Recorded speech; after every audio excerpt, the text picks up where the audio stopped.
রাষ্ট্রপতি পদত্যাগ করবে আমারও মনে হয়নি, কিন্তু আপনারা গণমাধ্যমে যেভাবে প্রচার চালিয়েছেন সত্যি সত্যি সেটা ঘটলো। কে রাষ্ট্রপতি হবেন এটা তো পার্টির ঊর্ধ্বতন যে ফোরাম, সেই ফোরামের সিদ্ধান্ত, সেটা তো আমি এখনও জানতে পারিনি।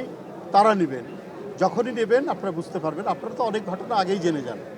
তো সুতরাং রাষ্ট্রপতি পদত্যাগ করবে আমারও মনে হয়নি, কিন্তু আপনারা গণমাধ্যমে যেভাবে প্রচার চালিয়েছেন সত্যি সত্যি সেটা ঘটলো। দেখুন, উনি যেটা বলেছেন তার স্বাস্থ্যের অবনতি, তিনি গুরুতর অসুস্থ হয়ে পড়েছেন, এই কথাটি তিনি তার চিঠিতে লিখেছেন রাষ্ট্রপতি।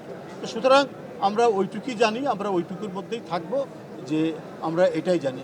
যদিও গণমাধ্যমে নানা কথা বলা হচ্ছে যে তিনি শেখ হাসিনার সাথে যোগাযোগ করেছেন ইত্যাদি ইত্যাদি, কিন্তু সেইটাকে আমরা জানি না সেটা আসলে কি ঘটনা।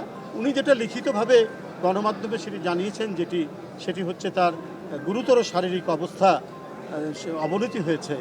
তো সেটাই আমরা জানি এবং সেই কারণেই তিনি পদত্যাগ করেছেন। আমরা এইটুক পর্যন্ত ধরে নিতে পারি। সেই বিষয়ে এখন আমাদের দলের সিদ্ধান্ত। আমি তো একটা ব্যক্তি মানুষ, আমি আগেও বলেছি এটা তো একটা কালেকটিভ ব্যাপার, যে রাষ্ট্রপতির ব্যাপারে কি সিদ্ধান্ত হবে এটা দল সিদ্ধান্ত যখন নেবে তখন নেবে, কি নেবে সেটা দল জানে। উচ্চতর নীতি নির্ধারণী ফোরাম আছে, নির্বাহী কমিটি আছে, সেটা দলের বিষয়।